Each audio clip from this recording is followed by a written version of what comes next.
Good morning, everybody. Well, good news on the vaccination front. The number of vaccinations in this city continues to climb, and thank God for that.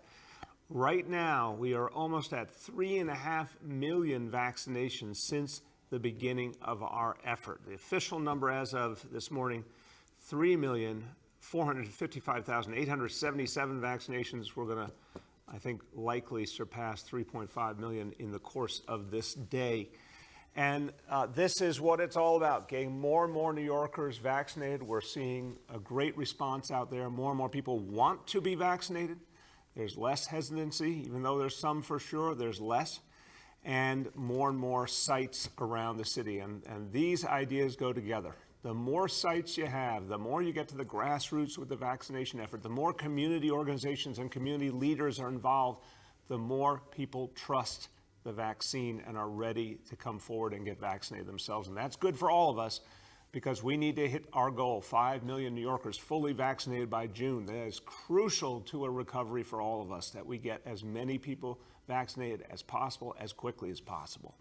So one of the things we're focused on is working with houses of worship. Obviously, people have a deep sense of connection to the houses of worship in their lives, in their communities. And we have pop-up vaccination sites at a number of houses of worship. We've been doing this over the last few weeks. We've found really great success and great efforts by the faith communities to reach out to their congregations and get people to come in, really reaching people who previously hadn't heard the message about vaccination or hadn't got all the answers they wanted. Now they're getting those answers and they're coming forward. So this week, we'll have vaccination sites at Leviticus Church of God in Queens, at the Christian Cultural Center in Brooklyn, Good Shepherd Lutheran Church in Brooklyn, and First Corinthian Baptist Church in Manhattan. And we're going to continue to expand this effort across different faiths, different houses of worship, because it's working. This is a key part of our grassroots effort, in addition to all the other things we're doing, folks going door to door, signing up seniors for vaccine, the many grassroots efforts that are working. You're going to see a lot more of it in the weeks ahead. Okay, now, when we talk about recovery for all of us, when we talk about bringing this city back strong and bringing it back better and bringing it back fairer, well, we got to talk about our children. We got to talk about how to do right by our kids, how to give them the future they deserve, how to help families, how to help working people who were struggling before the pandemic and have dealt with so much in this last year and are going to be dealing with a lot in the years ahead as we recover. Well, I'll tell you something, what I learned a long time ago. If you want to help a working family, give them free early childhood education. We learned this with Pre-K for All, a game changer for so many families. Knowing that early childhood education would be there for their child for free, it would be accessible, it would be easy, there would be no question whether it would be there for them, it would be stress-free. That's the model we created with Pre-K for All. It has become a national model. I am thrilled to hear that President Biden is thinking of including Pre-K for All as part of his next recovery plan, because this is something that would have a huge impact for this country. If all over America, every child could start at the same starting line, if every working parent knew they didn't have to stress over where their child would be and how they'd pay for it, if their child would get a good start in life. This has worked in New York City. And it worked because we made it something for everyone. And today I am really pleased to say that our next great wave of early child education, 3K, we started 3K a few years ago. We started in just a few districts. We started where there was some of the greatest need in New York City, in the South Bronx and in Brownsville. We said, we're going to build this out. One day our dream was that 3K, early child education for our 3-year-olds, could follow the same path as Pre-K. One day we said, the day will come when 3K is in every district in New York City, 32 school districts. We dreamed that one day we could be able to have 3K in all of them. Well, today the dream comes true. Today we announce that as of this coming September 2021, 3K will be in every one of our 32 school districts in New York City. This is going to be a huge expansion. We're adding for September 16,500 3K seats, and that will bring the total to over 40,000. So parents, if you have a 3-year-old who will qualify for these 3K seats in September, whichever district you're in, you'll be able to apply. Now, we don't have all the seats we want yet for September, but we will be in every single district, and we'll be able to keep building from there. And this is a huge step to the day when 3K becomes a fully universal right in New York City, just as pre-K is today. And it's going to make the lives of parents and families so much better. I always say when you take the two together, 3K and pre-K, 2 full years of high quality, free early childhood education, you change the life of a child, you change the trajectory of a family forever. And we saw that this morning, incredible, in East Flatbush, Brooklyn, at Phil's Daycare Center. What an amazing place. I know the chancellor, who will speak as an educator and as a mom, was as moved as I was. These kids, little kids, telling us the words that they could say in Spanish, going over the addition they had learned, the mathematics they had learned, just spontaneously wanting to tell us about everything they learned. And there was so much energy and so much joy. And these are, this is what happens when 3-year-olds and 4-year-olds have a chance. Their minds are incredibly ready to learn, and extraordinary things happen. So we saw it this morning, and this is the shape of things to come. And here to talk to you about the expansion of 3K to every district in New York City, our Chancellor, Misha Ross Porter.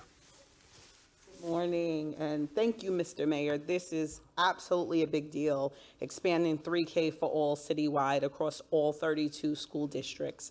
It couldn't come at a better time, as New York City turns the corner on this virus and we want to get our families back to work. What an amazing opportunity for so many of them. Early childhood programs are where it all begins, and I remember being in my own early childhood program at Edgemere Redfern Daycare in Far Rockaway, Queens, where my Aunt Brenda was my teacher, and I got my foundational grounding there. And I remember as a parent when Jordan started 3K at St. Mark's Pre-K in Harlem, and the amazing work that teachers did there for her. But it wasn't free, so this is a game changer for families today. Today at Phil's Academy in Brooklyn, Miss Abena, thank you so much for building an amazing school environment. And we have something in common. We come from a family of educators that have been building and working in schools forever. The mayor and I got to learn Spanish from Xavier and Madison. We got math lessons from Xavier and Madison. We also got to follow our shadow. And I'm going to have to tell Xavier I lost my sticker, but he made sure I got a heart before I left there this morning. But again, the best part is that it's going to be free, and it's going to save New York City families about $10,000 a year. And so we can put that in the college savings plan. This is important to so many communities. I remember when we started in District 7 in the South Bronx and what opportunities that provided for families. And I remember when I became superintendent of District 11 in the Bronx, the first thing I was able to do was open pre-K classrooms. And I want to thank Deputy Chancellor Wallach and Stephanie Crane and the team for making this happen. I'm so grateful to our early childhood providers for the way they continue to show up for our children every single day, and with such joy and love and compassion. And you saw it. You saw it across all of the young people's faces who were so excited about learning. And the parents, the look of hope and excitement as they brought their children into school this morning. And so this exciting time for expansion aligns with our plan to achieve pay parity for early childhood education teachers by fall 2021, a goal we are on track to reach. And as we look ahead to next year, I want to make sure I get this right. I encourage families who are interested to apply for 3K or pre-K at myschools.nyc or over the phone at 718-935-2009. These new programs will be coming online in the coming weeks, so you can learn more also at nyc.gov/pre-K. nyc.gov/3K. And I'm going to pass it back to the mayor, but we still want to know more about how the Gruffalo ended. The Gruffalo, The yes. Gruffalo. I was very struck. We were in the middle of a story being read in the classroom, and then the Chancellor and I had to come here. So we're going to wonder for the rest of our lives About about the this story. Gruffalo. Chancellor, I do have my sticker. I want you to see.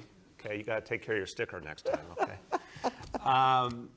I also want to extend my thanks, as the Chancellor did, to Deputy Chancellor Josh Wallach and the entire team, everyone from the beginning, amazing people who worked on pre-K and then 3K over these last 8 years, incredibly dedicated people who built these programs, often at breathtaking speed, because we wanted to expand and expand quickly. And also reached out to communities all over the city to let parents know. It's been an incredible, incredible journey. Thank you to everyone. And I want you to hear now about what this means for a family in this city, what it means to have access to free, quality early childhood education. I'm going to turn to Lydia Vargas, and you should know that her son attended 3K last year, is enrolled in pre-K now. And Lydia is going to give you a sense of what it means to have this for her family. Lydia, welcome. Thank you, Mr. Mayor. Hi, everyone. My name is Lydia Vargas. I'm a mother of two. My son, Jacob, he is right now enrolled in the pre-K for all. It's located in the Bronx, and anyone who is a parent knows the nerve-wrackedness or the excitement it is to enroll your child in a program. And I'm so happy and thankful that this program was extremely, extremely great for our family. The program in our community was the perfect place for my son to get a head start in school, and the teachers and staff always go above and beyond to support us. Even when the pandemic hit, they got to work right away to communicate what was happening to the families and share resources we could use at home just to provide more information on what was going on. I remember sharing so many posts on the Class Dojo app of Jacob doing arts and crafts that the teacher provided over the app in Class Dojo. 1 year later, I am more than grateful than ever for this program. Jacob is able to attend pre-K 5 days per week, and he has so many friends from his 3K still with him today. It gives him something to look forward to each week, and I can't wait for the day that the little one, my 1-year-old son, is able to attend as well the pre-K program. Child care programs are so expensive nowadays. I was furloughed during the pandemic. Having access to this program, free program, may I mention, has meant the world to us as a family and other families that I know as well. 3K for All was created thinking not just for the students, not for the children, but as well as the parents and the family, and we're grateful for that. I can't imagine a better opportunity to give to my son a great education surrounded by people who love and care for him. And I can't wait to enroll my 1-year-old in the school as well. Thank you, Mr. Mayor. Thank you. Excellent, Lydia. Thank you. Thank you for telling the story of your family. And I'm so happy for Jacob that he's doing so well. Thank you. And I'm glad that your next child as well will have the chance. And this is the beauty of pre-K and 3K, what it does for families. And I want to just say, this is an amazing moment, and it's really been a team effort. Of course, we're able to now get back in the game with expanding 3K, in part because of the federal stimulus. So we're so thankful to President Biden, to Majority Leader Chuck Schumer, to House Speaker Nancy Pelosi, our entire delegation in the Congress for fighting for a stimulus that had a lot of focus on education. That's tremendously important. But also, the whole way through, we've gotten incredible support for pre-K and 3K from the state legislature, and especially from the city council. This was a huge endeavor from the beginning. For us to achieve it, we needed the help of the city council, not just in terms of the city budget alone, but for those of you who remember the beginning of pre-K and then 3K, we needed a lot of help community by community, identifying the locations, getting organizations, grassroots organizations to join in the effort. And the city council played a central role from the beginning. So this expansion also has been something the city council has been pushing for and has made very clear to the administration that they thought should be a priority as we plan ahead. And I'm very thankful for the City Council for that support and that firm commitment to 3K. I want you to hear from some of the council members who have been a part of this effort, who have fought for 3K for their communities and are here to celebrate the fact that it will be in every district. First, I want you to hear from Brooklyn, from someone who really fights for her community and particularly understands as a mom herself how important early childhood education is. Council member Lori Cumbo. Hold on. Are we having our traditional technical difficulties here, guys? Sure. So I think we tax. Hello, There you go. here I am. Good morning. Good morning, Mayor de Blasio. How are you today? I am feeling great because it's Universal 3K Day. So Yay! And nobody could be happier. It's such an incredible opportunity. I'm home today. My son has a little bit of a cold, and so we are waiting for his COVID test to come back negative so that he can go back to school. So when these types of things happen, when daycare closes, the school has professional development days, I know firsthand it's impossible to work from home and to also raise your children at the same exact time. So universal pre-K for 3-year-olds, you probably hear him in the background, is critical because it's so important. I know when I enrolled my son in daycare and pre-K, the costs were between $1,500 on the low end to $2,200 to $2,500 on the high end. And that was just for daycare. I mean, it's more expensive to send your child to daycare than it is to college. So it's almost as if the savings that you would have created for a college education are spent almost on pre-K. So this is really critical. This is really important. Families simply cannot go back to work unless we have the support that we need to send our children to daycare.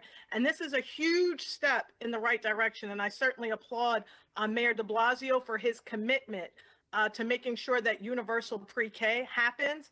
It was great when it happened for UPK4, now UPK3. And we're going to keep pushing till we get UPK2 and all of that because we certainly need it. And that'll be for the next mayor. But it's critical, and you've set a tremendous precedent. And for so many families, I just want to say, I know that you all have been so challenged with raising a family, going to work, fixing the meals, the laundry, cutting the fingernails and the toenails and ordering the books and trying to be like super parents. And I know we all had visions and dreams for our children, but help is on the way. And this is an incredible resource. My son will be going to UPK4 next year. So I'd like a rebate for UPK3 that I had to pay for, just teasing. But it is certainly an exciting idea. I know Ben Kalos, because Ben and I would talk so much about how expensive UPK is, and we would champion and fight because we were trying to get UPK3 for selfish reasons, but also for the entire city. And I thank you, Mayor de Blasio, for your support in this and for bringing it home. Thank you so much. thank you. Really appreciate your, as always, energetic support, Lori. The only thing you do is energetic, and that's a compliment. And thank you for making so clear why this matters to so many families. And thank you for your crucial support for this. Now, I want to turn to another council member. He represents one of the districts in New York City where the demand has been greatest, where we have the most overcrowded schools and where there is just an intense need for working parents, including a lot of struggling immigrant parents, to have more options for early childhood for their kids. I know he is a strong supporter of this 3K expansion. My pleasure to introduce from Queens, Council Member Francisco Moya. Thank you, Mr. Mayor. As you see that the great council member Lori Cumbo brings such energy this morning on such a great issue, but I want to take this opportunity, Mr. Mayor, to thank you for the wonderful work that you've done, how you've spearheaded, pre-K from the get-go. I remember this when I was in Albany and you were fighting to championing it and you made it a reality, and now we're seeing 3K for all. This is a great day for the children of New York City. especially now as we're seeing the reports showing that learning loss associated with the pandemic and the children being at risk of lacking the basic literacy skills by the time they reach the age of 10, which is prevalent among low-income families and communities of color. A family's income or immigration status should not determine a child's access to quality early education. With the launch of 3K for all in the remaining neighborhoods, including those in school districts 24 and district 30, we are prioritizing and investing in the neighborhoods disproportionately impacted by COVID. These neighborhoods are made up of working families, immigrant families, Black and Latino families, families who've lost wages, families with no childcare, families who have had to adjust to the virtual reality without adequate resources, all while dealing with the loss of loved ones. 3K for all means New York City is making access to early childhood education equitable, not just for people who could afford it. It means families can go back to work sooner, especially given the negative economic impact over the past year. It means children of lower socioeconomic status won't have to play catch up and will have a real opportunity early on to adjust to school and learn critical, social, and emotional skills. It means knocking down the language barrier for immigrant families whose children's first language is not English. This is a step forward in reducing the racial gap in education, and we are sending a message to our communities that we are invested in their families' future, and we are ensuring that their children have the resources necessary to put them on a path to success, no matter their background. We cannot risk stunting children's intellectual growth. The time is now because every child deserves a shot at success. And thank you to you, Mr. Mayor, for making this happen. We couldn't have done it without you. Thank you. Thank you. That's so kind of you, council member, and thank you for being such a strong supporter of pre-K and 3K in Albany and here. Thank you so much.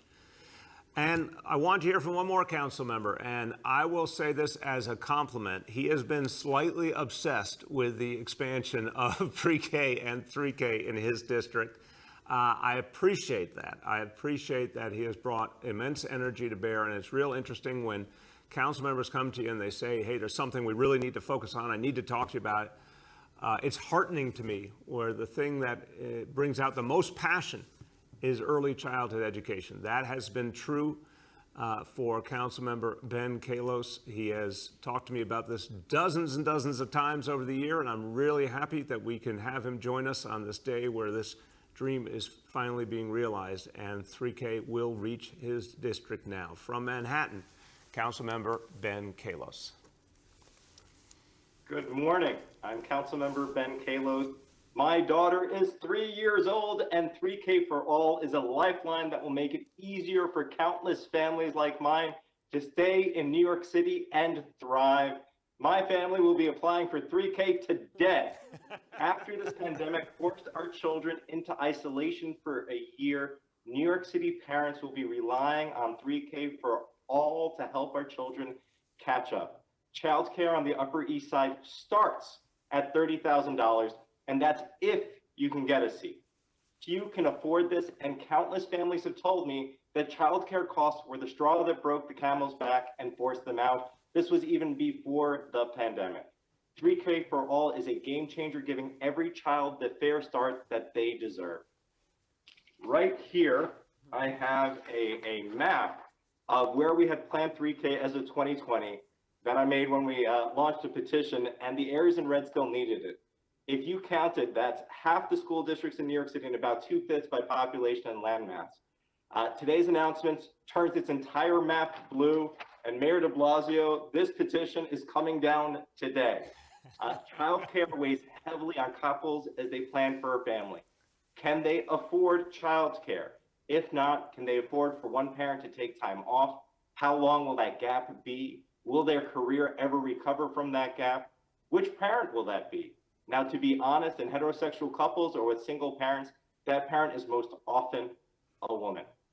3K and pre-K, the times the family must struggle to find childcare, from 5 years down to 3 years, which is a big help and 2 big steps in the right directions. Countless families, including mine, are breathing a sigh of relief with today's announcement. Full disclosure is that my advocacy started long before we even got pregnant with our daughter. I want to thank Majority Leader Lori Cumbo for her partnership. We have elected officials who live in their districts and have families precisely so to fight for the services for our children. I couldn't be prouder to have you on the council. I know I've been persistent about getting UPK and now 3K rolled out. but this was too important for our children's future to leave up to the next administration. Mayor de Blasio, I've been asking you for this for so many years. What will we talk about? What will we ask? Now, I'm only half kidding here because there's a laundry list, but in all seriousness, I want to thank Mayor de Blasio for staying true to his word and making universal pre-K a reality and now 3K for all by 2021. When we both have our vaccines and it is safe to do so, I'm going to walk over to Gracie and I'm going to give you, Mayor de Blasio, a big hug. When the mayor said he was yes to bringing 3K for citywide, I literally jumped for joy, sighed in relief. I know that getting it funded is only the first step and that finding sites, particularly in the Upper East Side and Manhattan, can be a challenge. You have my pledge that just as we did to secure 900 new pre-K seats before, I will work with parents, providers, and the real estate developers to build the seats we need in 6 months, and I'm counting on the mayor, Deputy Chancellor Wallach, and SCA to work miracles. Mayor de Blasio, you did something no one else even tried to do. You got universal pre-kindergarten done in the largest city in America.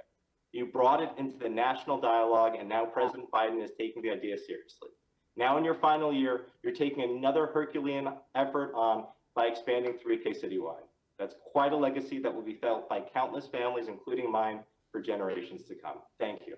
Thank you. That's so kind of you, Councilmember, and thank you. And you have been an extraordinary advocate, and you're absolutely right. Your advocacy goes long, long before your own family grew.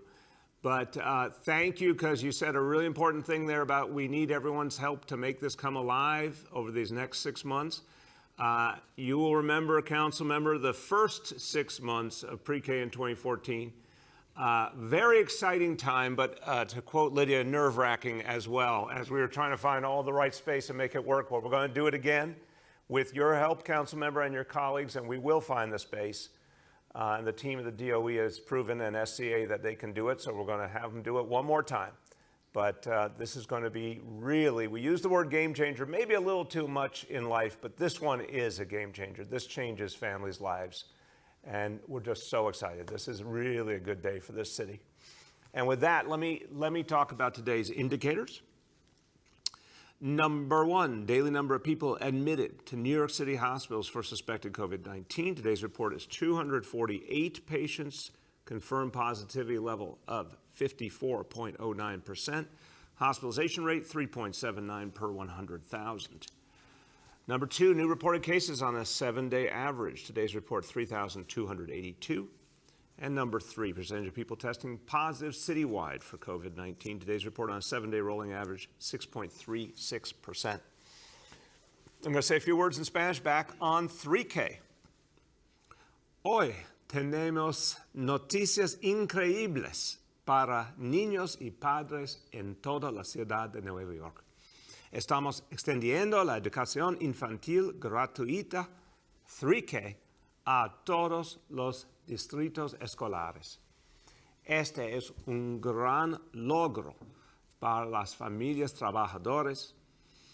Así es como creemos una recuperación para todos.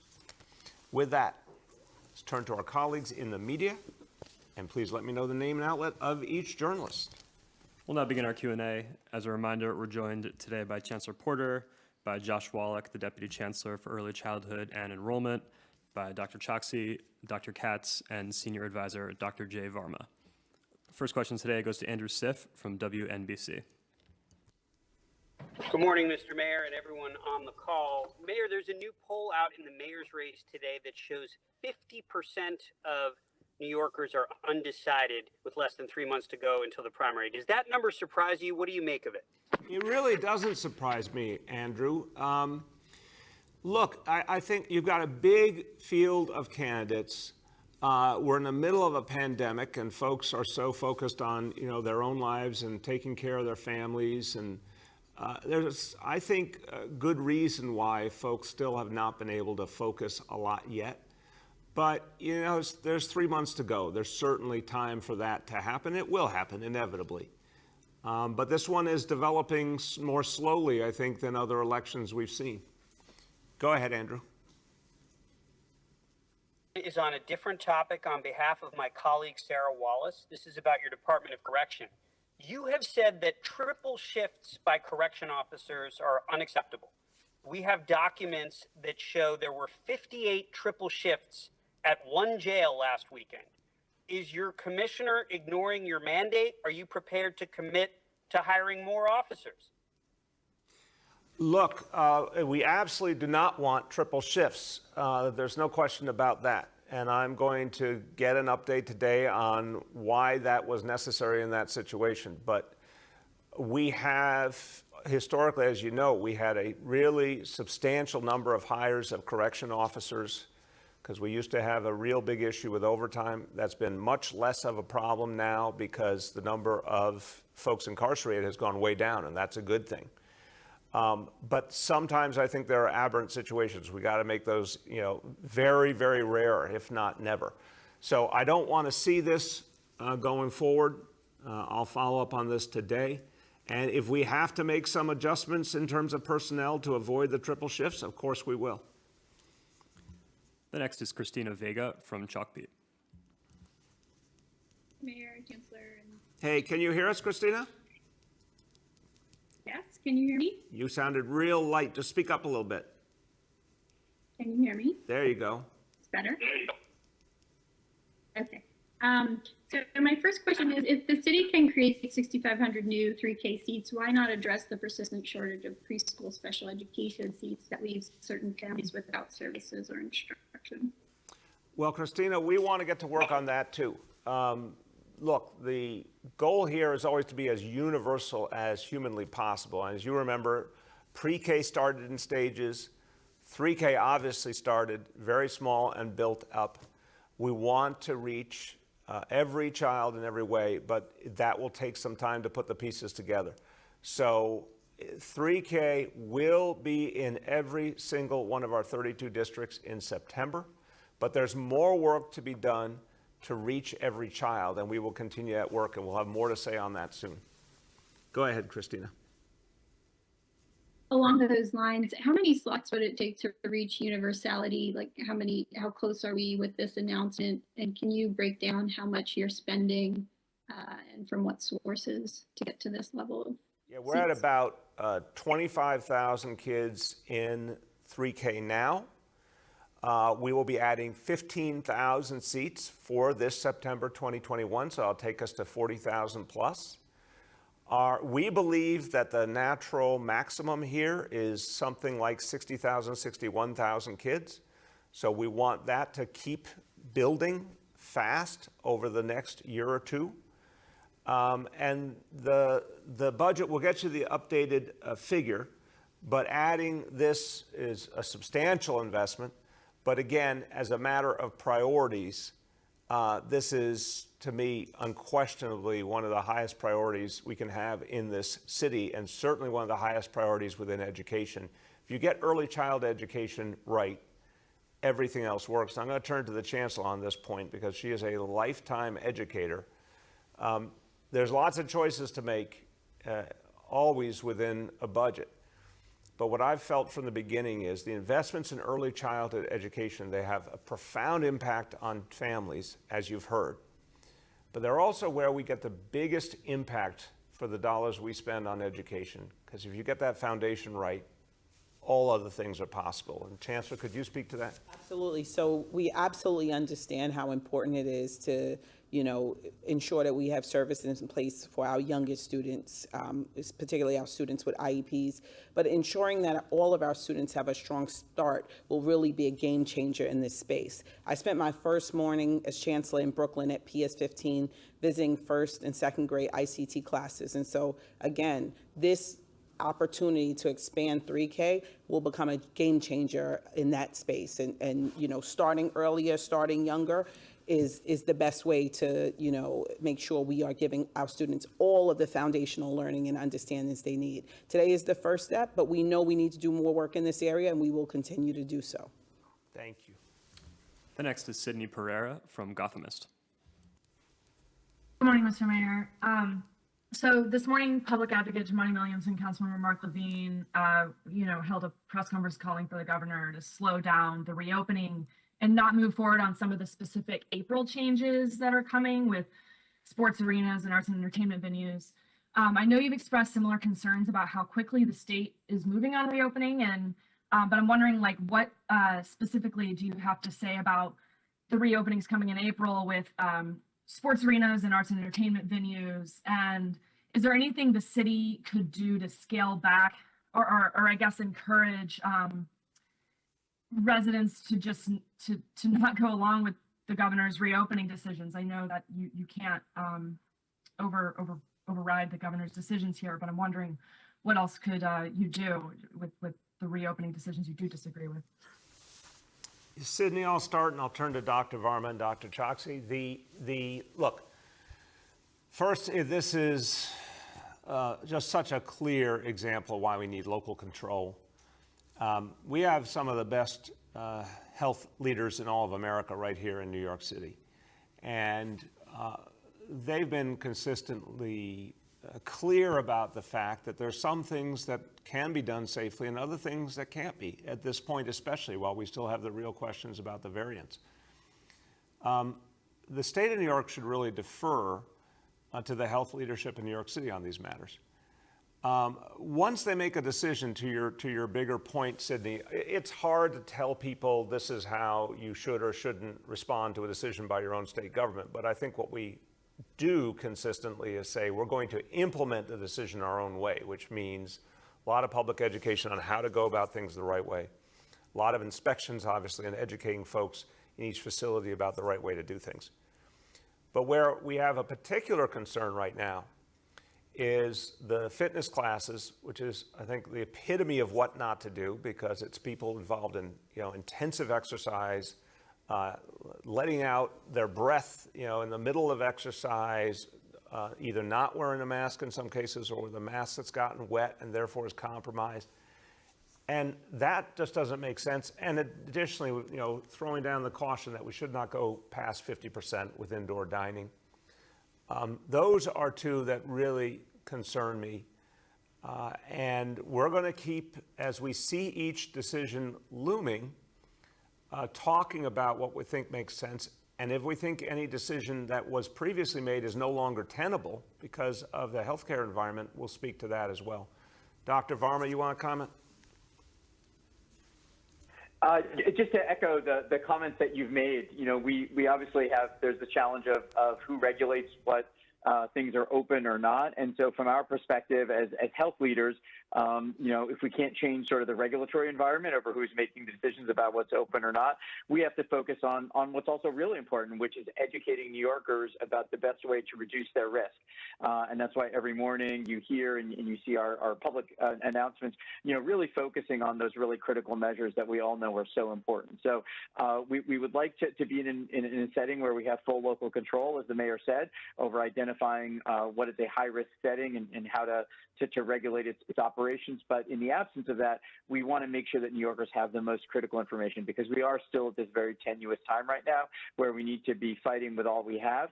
And that includes getting vaccination, because there really is a prospect for things to improve in the very near future. Thank you. Dr. Choksi. Thank you, Mr. Mayor, and thank you for the question. And yes, you have heard some of our concerns with respect to the fact that we remain in a time where we have to be cautious and careful when it comes to COVID risk.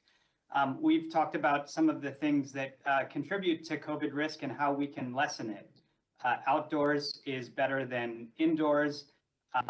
Situations where you're able to wear a mask consistently and properly are better than those where you are not. And smaller groups are better than larger groups. So those are the things that we urge our fellow New Yorkers to take into consideration when they're thinking about their own risk. And as you've heard me say before, this is particularly true for people who may be at greater risk of severe outcomes from COVID-19. If you're older, if you have an underlying health condition, or if you have someone in your household who meets those criteria as well. Thank you. Go ahead, Sydney. Thank you. I have another question about schools from my colleagues.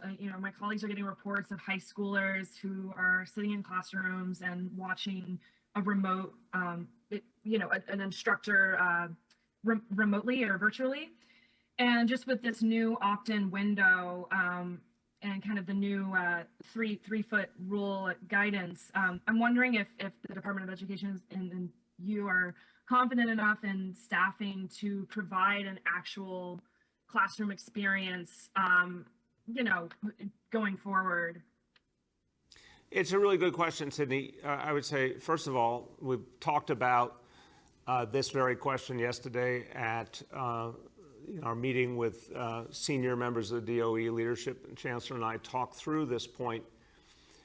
I think it's important to say that the concerns about kids being in a classroom and doing remote work, well, first important to say even before the pandemic, sometimes kids were in a classroom doing online work, but much more germane to the current question. This doesn't really, from what we're aware of, is not really a pertinent issue in elementary school or middle school. It's a pertinent issue in some high schools, and it tends to be the biggest high schools. And the high schools that have the most comprehensive curricula, because that's where you have some of the problem, having a teacher available who has the particular subject background. And that's, of course, affected by how many teachers are on accommodation right now and not available in person. So there are some issues, but they're navigable issues. And it does not take away from the fact that a child is in school with the support of caring adults, professional educators, guidance counselors, you name it. I'll turn to the Chancellor, but just say to the question of where we go from here, clearly we have classrooms with a teacher in the classroom that could handle a lot more kids. The 6 feet rule created a real artificial reality where classrooms were very, very small size. And we undoubtedly can accommodate a lot more kids, just as we are now with the staffing we have now. And if we have to make some additional staffing adjustments or additions, we will. But I do think we have to keep in mind that the substantial number of teachers working from home because of accommodations is really at the core of some of this. Go ahead, Chancellor. Yeah, I would agree with the mayor. I would also add that each school is working through their specific programming issues. But I also want to acknowledge that, what is happening in those cases is that there is an adult in the room working with a partner teacher. And I just want to acknowledge that our teachers are really working in partnership and collaboration when the specific content area teacher is not in the room to ensure that our students are getting the support that they need. Listen, I'm a high school parent. My own child, Jaden, is back in 10th grade, and she was so excited about just being back in school, just connecting with her teachers, just connecting with her classmates. And so part of this is about socialization, but we understand the need to ensure that we are wrapping ourselves around our students, and getting them back in school. And to the mayor's point, our lowest numbers are actually in high school. And so we feel confident that we'll be able to support more families coming back in. Thank you. Go ahead. The next is Aaron from Politico. Hi, Mr. Excuse me. Yeah. Hi, Mr. Mayor. Wanted to ask about the Open Streets program. We had a story this week that a quarter of the open streets that were originally opened have since been closed and taken back by cars for a variety of reasons. Some because they rely on volunteers who just didn't really have the bandwidth to keep it up. Some because cars were just kind of not respecting the restrictions. So I'm basically just wondering, with your promise to make the program permanent and expand it, is there anything you can do to make sure that these streets, once they do open, are actually, can continue for the long term? Yeah, thank you, Aaron. I think obviously, the winter weather also affected the equation in terms of people wanting to be out. But yeah, we want to go back as we're getting ready for warmer weather again, figure out the right places for open streets, the right number. Yeah, we do need, there's a certain amount of staffing that goes with them. That has to happen. We got to sort that out.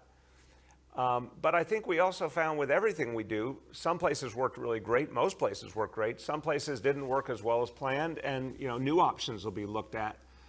But I'm very confident that open streets is going to be a big part of this year in New York City and the future. It was an incredibly positive experience. And we just got to keep improving it and fine-tuning it as we go along. Go ahead, Aaron. Thanks. And then I want to follow up on your announcement about city workers coming back to the office yesterday and clarify something because the unions and some others have expressed concerns about, needing better safety regulations to make sure it's done safely. With regards to masks, I believe that you said, oh, well, there are some people who are just, off by themselves and not around anyone, and so they won't have to wear a mask. But with respect to, I think we're mostly talking about office workers here because the frontline people are already in person. So if you're in a setting where you're in an office and there are other people in the office and the desks are 6 feet apart, do you have to wear a mask? Is that mandatory or not? And if not, why not? No, it is mandatory. We needed to do a better job of clarifying that. I'm glad you raised it. We'll make sure the written guidance is really clear. People have to wear masks in offices, period. We were referring to the fact there are some aberrant situations where, you could have a late shift or something where there's very few people around. But the basic rule is clear. Folks coming back, city workers coming back to serve the city, we want to keep them safe. We want to keep each other safe. Of course they have to wear masks. Go ahead. The next is Shant from the Daily News. Yeah, good morning, everyone. I wanted to get your latest thoughts on the situation in Albany. In a little bit, Governor Cuomo is going to take... Okay, I apologize for the webpage that sprang up. Governor Cuomo... This just proves it's live TV. Go ahead, Sean. Totally. The casualties of multitasking.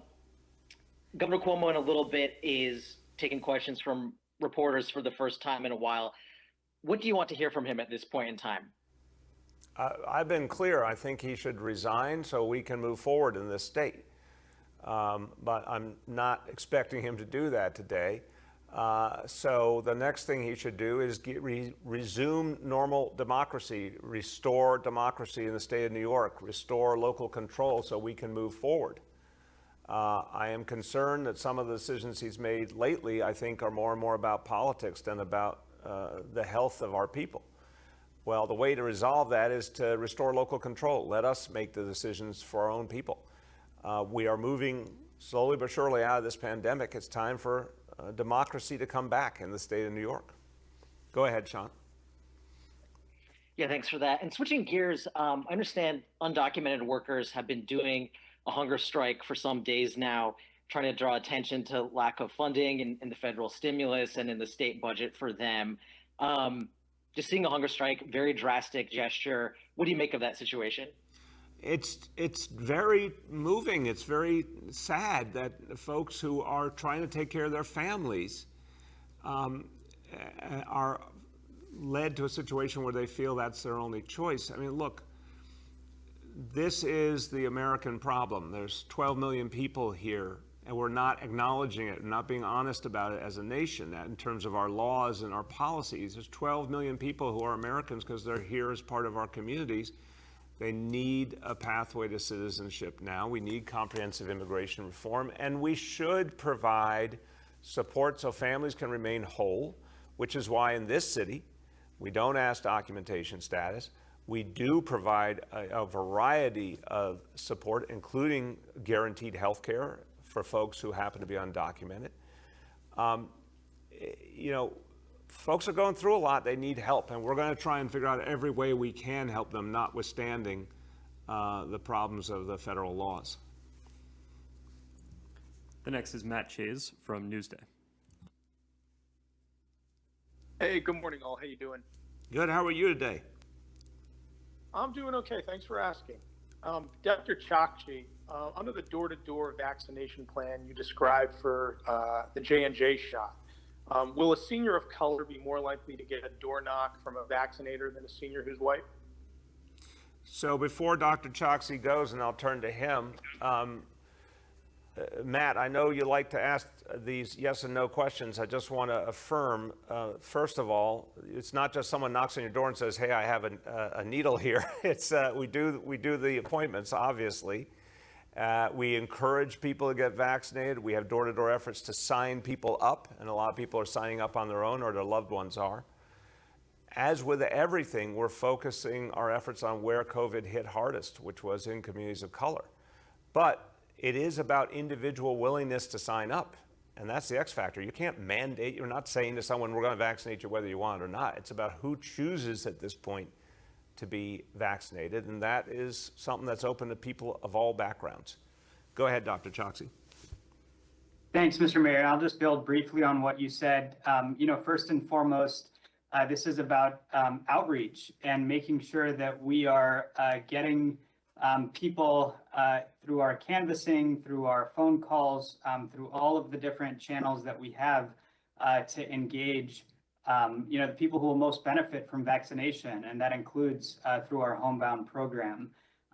Specifically for people who are homebound, this involves collaboration and outreach with NYCHA, with our Department for the Aging, including naturally occurring retirement communities. So we do take very seriously our obligation to ensure that we're maximizing access through that type of outreach. And as the mayor has emphasized, not just today, but over the course of our vaccination campaign, that includes putting the hardest hit neighborhoods and particularly communities of color at the center of our efforts. I'll just add one more note to this as a doctor, which is that unfortunately, when you think about the people who are homebound, who are disabled or may have less mobility because of chronic conditions like diabetes or cardiovascular disease, unfortunately, those burdens have disproportionately been borne by communities of color as well. It's one of the reasons that we felt so strongly about bringing vaccination to people who are unable to come to the sites that we have set up. Thank you very much. Go ahead, Matt. For the record, there was no yes or no there, but I got another question for you. Earlier this month, you said someone who commits hateful but non-criminal conduct could be visited by the NYPD. Do you still stand by that? And if so, has the NYPD begun conducting these activities? And if not, when will they begin? So again, the whole idea there, let me make sure it's clear. We have a lot of folks who say, I don't know whether I should report something that happened to me or something I witnessed. And what I've been trying to say is, please report whatever you see. If you think it might be a hate crime, if you think it was an act of bias, report it. We're not asking the average resident to be a lawyer here and know exactly what fits each definition. So again, a reminder to everyone, you can go to nyc.gov/stopasianhate and report any incident you see. My point about NYPD is they're going to investigate anything that might be a hate crime. And sometimes it will turn out it doesn't rise to that definition. But still, something happened, and it's important that it be investigated. And it's important that if someone is acting out of bias and trying to do something hurtful to another fellow New Yorker, that they know that that investigation is going to happen, that they know it's going to be looked at. So any complaint we get that might involve a crime, of course, is going to be fully investigated by the NYPD. Go ahead. We have time for two more for today. The next is Juan Manuel from New York One. Good morning, Mr. Mayor. How are you? Good, Juan Manuel. How you been? Very good, thank you. A couple of days ago, you had some issues with the indicators, some trouble with the state data. Is that now resolved? And also, can you tell us again why the numbers the state is providing for New York City in terms of COVID-19 cases, not cases, but positivity numbers and stuff like that, why are they so different from the cities? Sure. I'll turn to Dr. Choksi, and yes, the technical issues, the data issues have been resolved. He can speak to that. But to the bigger point, look, I think this fits perfectly, Juan Manuel, with the question of restoring democracy, restoring local control. You know, I always appreciate, and I like to remember the people who, for each of us in our lives, made so many things possible. And one of those people for me was Deputy Mayor Bill Lynch, who I worked for about 30 years ago in this building. And he would always say, God bless the child who has his own. We in New York City, we have to have our own information. We have to have our own data. We have to protect our own people. The CDC today, Juan Manuel, we can respect the professionalism, we can respect the objectivity. There is not political interference, but we all know during the Trump administration, a lot of times the healthcare leadership was being compromised and threatened and limited. So we didn't even know if federal information was accurate. The state of New York has their own methodology, and we don't always agree that it's the most rigorous methodology. Sometimes I am concerned that it might be a more subjective methodology, or there might be political considerations in the data. We want the data to tell us the whole truth. We want to be led by the data and science.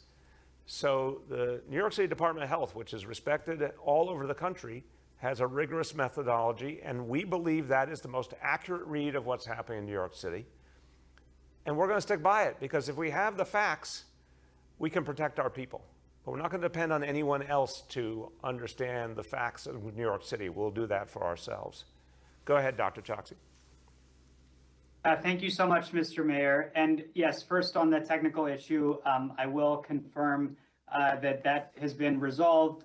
The daily indicators and the vaccination data on our website are being refreshed this morning as per the usual schedule, and the rest of our public website will be refreshed this afternoon, which is also our regular cadence. So we've worked through those issues that were originally a problem with some of the state data coming through to us, and so that is all resolved. It gives me a chance to say how grateful I am to the health department's data team, which has been working night and day throughout this pandemic in particular to give us what you've heard me characterize as the lifeblood of our COVID-19 response. Everyone from the mayor on down looks at these indicators, not just daily, but sometimes multiple times a day, so that we can understand the trajectory of this pandemic and make the critical decisions to protect New Yorkers based on that data. And just as was said, we will always follow the most rigorous scientific standards in figuring out how to analyze the data and communicate it to New Yorkers. Thank you. Go ahead, Juan Manuel. So just to be clear, Mr. Mayor, do you or your health department think Governor Cuomo or his health department are cooking the numbers? I would say, and I'll let Dr. Choksi speak for himself, I would say I believe our numbers are more accurate and more consistent, and I know our numbers are based on objective science, and I can't say that about the state. Go ahead, Dr. Choksi. Thank you. And, I can't speak for the state health department, of course. I would take a step back and just make it clear that when we look at the trends, with respect to cases, percent positivity, hospitalizations, those are the things that are most important to follow. And, despite some of the nuances and the differences between the data, those trends often tell a very similar story. And so that's what we should focus on to make those critical decisions that I mentioned. Thank you. Go ahead. Last question today goes to Nolan from The Post. Hey, good morning, everybody. How you doing, Nolan? I'm all right, Mr. Mayor. How are you? A good day, Nolan. It's a good day. I was with 3-year-olds and 4-year-olds. I'm feeling hopeful. Oh, that's good to hear. You've been asked if the Department of Education would be able to report how many kids are actually getting in-person instruction in city schools. You've said that number is constantly changing, so it doesn't make sense to release it. The city releases all kinds of stats that are regularly updated, whether it's the testing stats for coronavirus or crime stats from the New York City Police Department, or even attendance stats from city schools. So what's the holdup in telling the public just how many kids are actually getting in-person instruction with schools reopened? No, Nolan, look, it's a good question. I want to make sure, I think, first of all, yes, we should get more information out on this, but we should make sure it's accurate in what is literally an ever-changing environment with our schools. But what we can do is this. As I said, this, from everything I've seen, is not an issue at the elementary school level or the middle school level in any meaningful way. It is a problem with larger high schools in particular. We talked about this at Department of Education yesterday, how to get more comprehensive data together on this. and how to continue to address it. If it's a subject expert who's at home on accommodation, but they're needed to teach that subject in a school, of course that child is going to learn online even if they're in the classroom. But as you heard the chancellor say, with the support of a teacher in the classroom as well.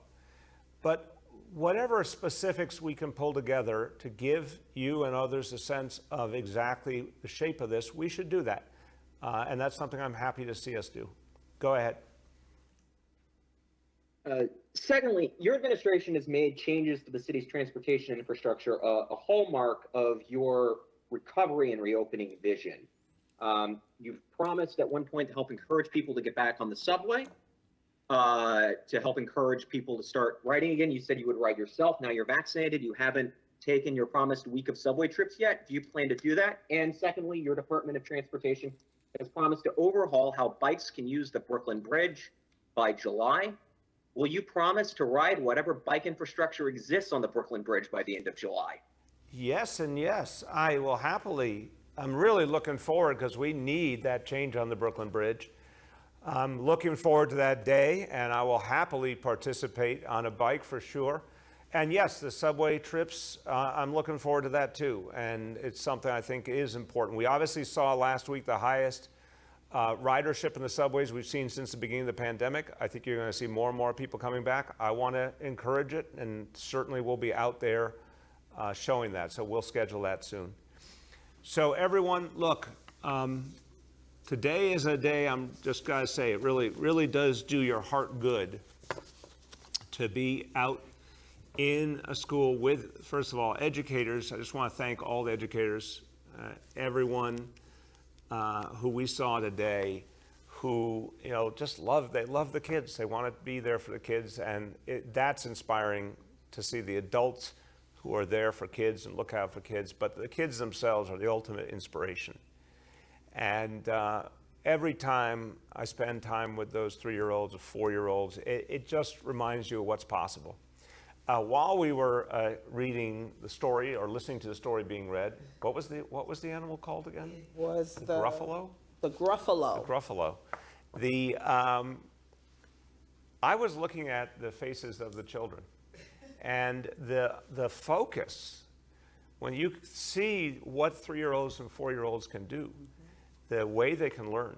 We say they're like sponges. Well, the science would say that they're at the point of greatest intellectual development in our lifetimes. It happens in those first years of life. And when you're watching these kids, they're just focused. They're feeling it. They're so energized about it.